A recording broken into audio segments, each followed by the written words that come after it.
तुम्ही अनेक दिवसापासून ते ड्रेनेजचं पाणी आहे ते वास येते त्याचं खराब, त्याच्यातून जातात. प्रशासनाने काही दखल घेतली नाही अजूनपर्यंत. प्रशासनाने काही दखल घेतलेली नाही. प्रशासनाला मला असं वाटतं चांगल्याच प्रकारे झोप लागलेली आहे. अच्छा, त्यांची झोप पुरवण्यासाठी आम्हाला काहीतरी आंदोलन करावंच लागणार आहे. कारण हा झाला फक्त पाण्याचा प्रश्न, इतर पण समस्या या इथल्या नागरिकांच्या भरपूर आहेत. जसं की माझी स्वतःची समस्या एक अशी आहे, हे बघता तुम्ही इलेक्ट्रिक लाईट 1100 kVची लाईट गेलेली आहे. अच्छा, माझं शेड आहे. अच्छा, शेडच्या वरती फक्त 1-1.5 फुटाचं अंतर आहे 1100 kVचं. यासाठी मी हा पोल बाजूला सरकवण्यासाठी वारंवार संबंधित अधिकाऱ्यांना नियोजन दिलेलं आहे, लेखी तक्रार दिलेली आहे. वारंवार त्यांना व्हॉट्सअपवरती मेसेज टाकलेले आहे, व्हिडिओ टाकलेला आहे, सगळ्या गोष्टी त्यांना पाठपुरावा केलेला आहे.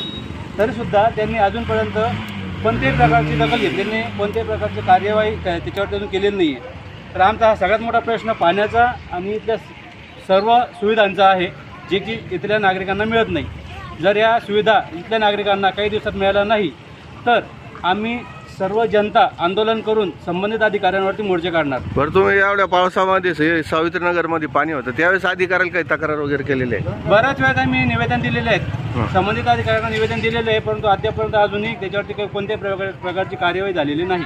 तर महानगरपालिका काय आयुक्ताला काय आहे तुम्ही सांगणार याच माध्यमातून? महानगरपालिकेच्या आयुक्तांना आम्ही हेच सांगणार आहे की ज्याप्रमाणे तुम्ही रोडचे रुंदीकरण करतायत, फक्त रुंदीकरण केलेलं आहे, अजूनपर्यंत कोणत्याही प्रकारचे त्याच्यावरती कार्यवाही सुरू केलेली नाही, रोड रुंदीकरण चालू केलेलं नाही आहे, फक्त लोकांचे घरं तोडून टाकलेले आहे. तेवढंच तुम्ही करू शकता. बाकी लोकांचे जे समस्या आहेत त्या समस्यांचे निवारण तुम्ही करू शकणार नाही, हे आम्हाला अद्यापर्यंत कळालेलं आहे.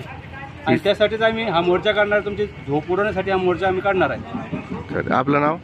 सरदार सिंग गुलाब सिंग चव्हाण, राहणार सावित्रीनगर, चिकलठाणा.